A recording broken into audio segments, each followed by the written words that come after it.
Hello, I'm John. This is Corrick. I'm delighted to report that we're now coded, and that means that we can take people to sea for commercial and training purposes, and that leads us into the need to have a safety brief. I hope you enjoy this video.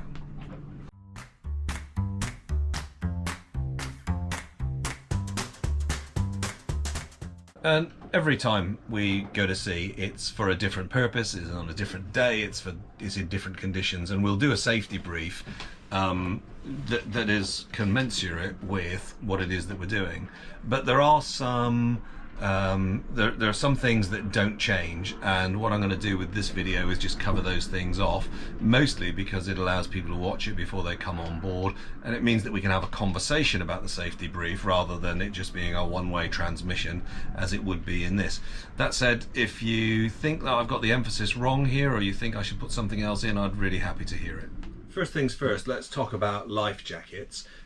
When you get on board, one of the first things we'll do is we'll issue you with a life jacket. Mine has my name on it, Elizabeth has her name on it, and we'll give you a life jacket with a number on it, which is your life jacket for the duration of the trip.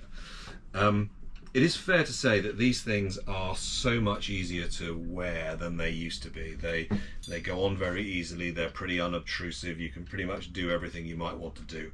So we'll just demonstrate how they get fitted. So they get put on a bit like a waistcoat. Your arm goes through, goes round the back, and what you're then presented with is a small buckle.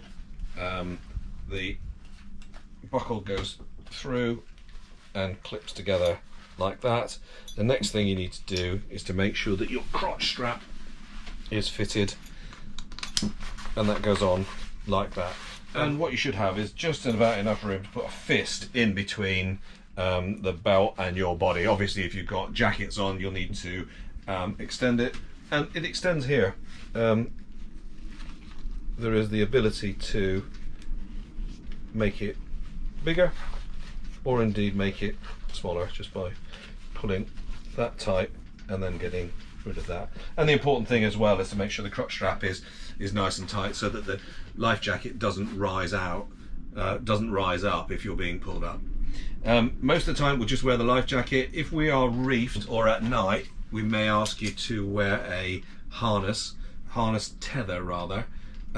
This tether has two clips, one either end.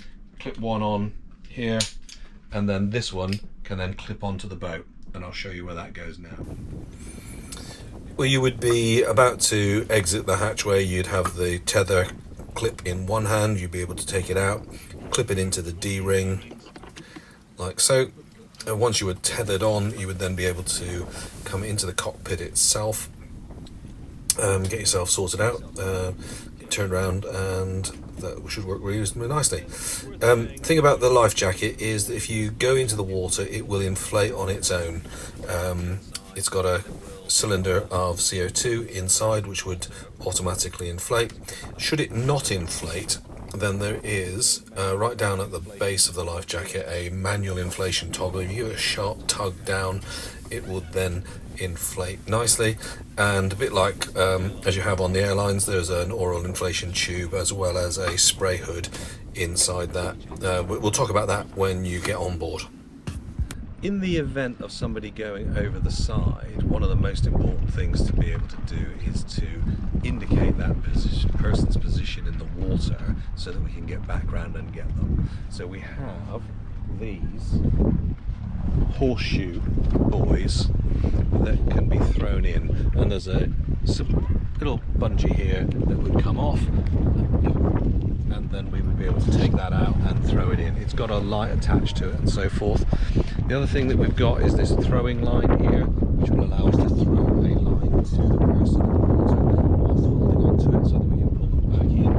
And we also have a down buoy here that would go in the water and float near the person, allowing us to then find them and get back to them. Should we be in the situation where something has jeopardized the integrity of the boat itself, it's important to realize that we do have a 6-person life raft on board. It is secured onto the coach roof. Here it's got a hydrostatic release unit that you can see there in yellow, and there are various mechanisms of getting this into the water and launched, and I would do that. The instructions are on the canister itself, as you can see. Very much a item of last resort, this one. As you'll discover, there are a large number of ropes around, and there is a possibility of getting one of those ropes caught where it shouldn't. For that purposes, we have an emergency knife attached here to the Dan buoy. It is locked in place. If we push that down, we can then pull the knife out, and that knife can be used to cut a rope in an emergency. That is the only time it is used. We put it back into its container. One of the hazards that we have on board is that we use gas for cooking, and clearly the gas can, should the gas escape, it would accumulate in the bilge, leading us to a explosion hazard. So the gas sits in a locker out here, well ventilated. There's a drain inside there, and there is a valve on there, and that is shut. So before we start cooking or doing anything like that, we would open that gas valve and then shut this locker. Okay, use and stop. So in order to get the gas cooker working, we need to open a small gas valve, which is in here, and we open that up like that. There's the gas valve just there, and I'm able to operate it through 90 degrees. When it's in line, it's ready to open. And then what I would be able to do, once that gas valve is open, I then press the knob in and hold it in, and then press the igniter, and it will ignite. I then hold it in for approximately 8 seconds, or till about now, and then let that go. That will then cook its way through.